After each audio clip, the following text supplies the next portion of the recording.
tálmico por la hendidura orbitaria superior, o sea la hendidura esfenoesfenoidal, dando las ramas frontal, lacrimal y nasociliar. Nasociliar para el globo ocular, para la mucosa nasal y en general para los senos paranasales, desde el punto de vista sensitivo. ¿Listo?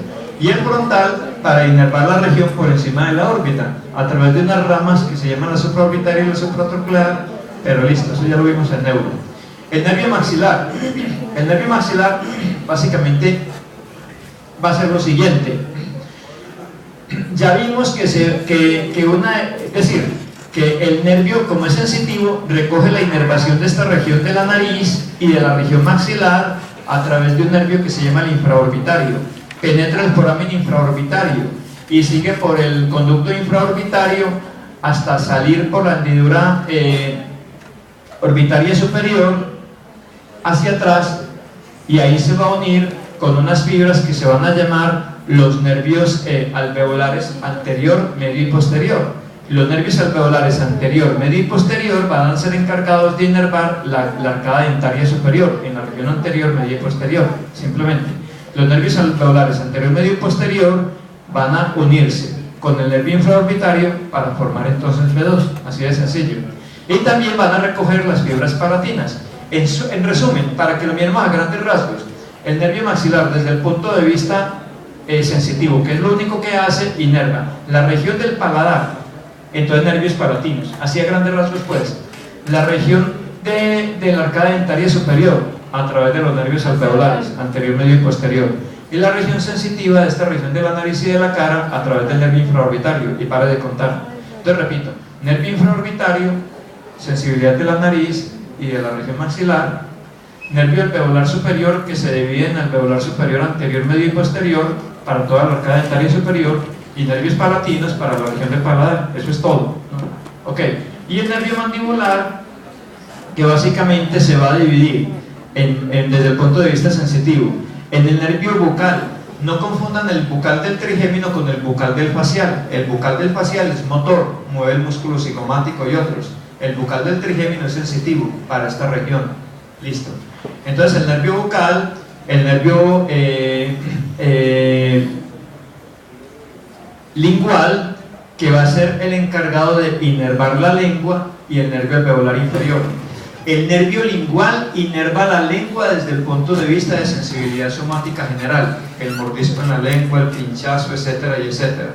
Desde el punto de vista del gusto está inervada por la cuerda del tímpano, que es responsabilidad del facial, es diferente. Entonces el nervio lingual es pura inervación somática general. Recuerden que el trigémino no hace sino inervación somática general, no tiene ningún otro tipo de inervación sensitiva, ¿no? Ok, bueno. Recuerden lo que ya les comenté de los núcleos trigeminales en el tallo, que la parte mesencefálica recoge entonces la inervación, bien sea oftálmica, maxilar o mandibular, pero la inervación de la propiocepción y la palestesia, la parte del puente, la información del tacto fino discriminativo, y la parte del bulbo, la información del dolor y la temperatura y el tacto grueso. Pero miren una cosa, la propiocepción, que la recoge la parte mesencefálica del puente. Aquí tenemos la parte mesencefálica del núcleo mesencefálico del facial, la parte mesencefálica, yo dije parte mesencefálica del puente, disculpen la torpeza, la parte mesencefálica de ese núcleo. Entonces, la propiocepción, que es recogida por la parte mesencefálica, pasa a lo siguiente: la propiocepción de los músculos masticatorios, o sea, cómo esté la mandíbula en el espacio, etcétera y etcétera, si hay un peso en la boca, en fin, cómo está el desplazamiento del arco articular, o sea, pura propiocepción. La información llega a la parte mesencefálica del núcleo del trigémino, y de ahí hace conexión directamente de una vez con la parte motora del trigémino, y la parte motora sale vía nervio mandibular para generar la acción de los músculos masticatorios y en consecuencia el cierre de la boca. Eso quiere que masticar es un acto esencialmente automático. Uno no lo hace tanto voluntariamente. Uno se mete algo en la boca y uno dice: voy a hacer así, ahora voy a hacer así, ahora sí. No, eso es automático, eso es puro reflejo continuo, continuo. Vía aferente, trigémino, vía eferente, trigémino.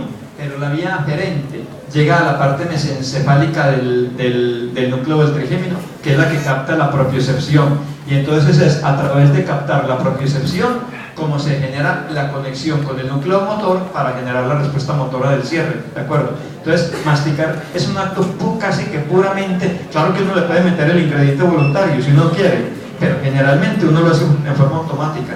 Así esté comiendo uno pescado, pues, ¿no? Con espinas bien tenaces y todo lo demás. Listo, muchachos. Entonces la información pasa del núcleo trigeminal, las neuronas de segundo orden pasan al lado contrario formando lo que se llama el lemnisco medial, que llega al tálamo, a un núcleo del tálamo que se llama el núcleo ventral posterior del tálamo, no el ventral posterolateral, que es el que recoge el resto de la sensibilidad del cuerpo, sino que en la cabeza es el ventral posterior.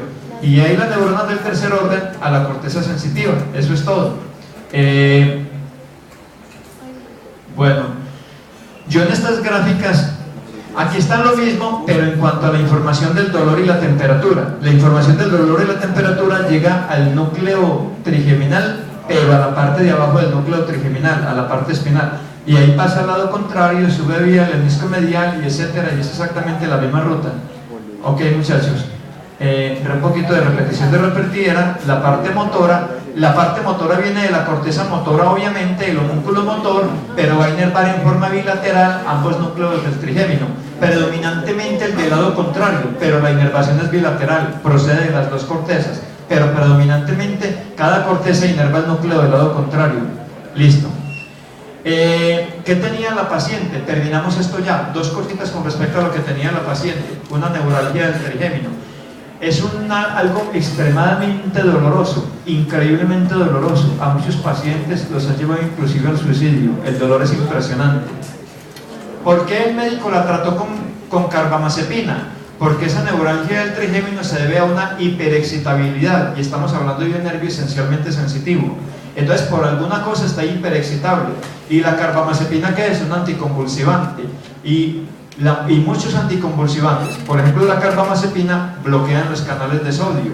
Por lo tanto, al no entrar sodio, no se despolariza tanto la neurona y no envía tanto las señales eléctricas al cerebro. Y en consecuencia es una forma de tratar el dolor crónico. Por eso, esos dolores crónicos intratables, como el dolor del herpes zóster y todo lo demás, cuando se vuelven muy tenaces, muy crónicos, entonces lo que se hace es dar un anticonvulsivante. ¿Por qué? Porque simplemente disminuye la excitabilidad nerviosa, es por esa razón. Por eso le dieron carbamazepina. La señora mejoró, pero luego volvió a empeorar. Entonces el médico dijo, es algo más que una simple irritación, que podría ser causada por un virus, etc. Es algo más que una simple irritación. O sea, el nervio lo está irritando algo. Le mandó una tomografía, y en la tomografía encuentra un tumor que se llama que se llama el neurinoma del acústico. Y ese tumor, aquí está la tomografía, esta es la región del tumor, muchachos, y aquí simplemente está coloreado el tumor, pero no es una tensión en vivo, sino sobre la placa. Entonces está coloreado el tumor para que lo identifiquemos. Y por supuesto, dibujado en ambos lados el trigémino, dibujado y un poquitico ampliado para que se note cómo en este lado justamente el tumor estaba desplazando el trigémino. Listo. Este es el neurinoma del acústico, un tumor que puede ser impresionantemente grande. Aquí está comprimiendo el trigémino, la raíz que va a ingresar al tallo cerebral, y es más, cuando crece demasiado puede comprimir el noveno, el décimo y el 11º par craneal, o inclusive el facial también. En fin, una gráfica que muestra dónde puede haber eventualmente lesiones del trigémino a nivel cerebral, a nivel, por ejemplo, de la protuberancia, o a nivel del bulbo. En fin, el reflejo trigeminal. ¿Por qué cuando a una persona le tocan la córnea cierra el ojo? ¿Cuál es la vía aferente ahí y cuál es la vía eferente? El orbicular de los párpados, ¿quién lo inerva?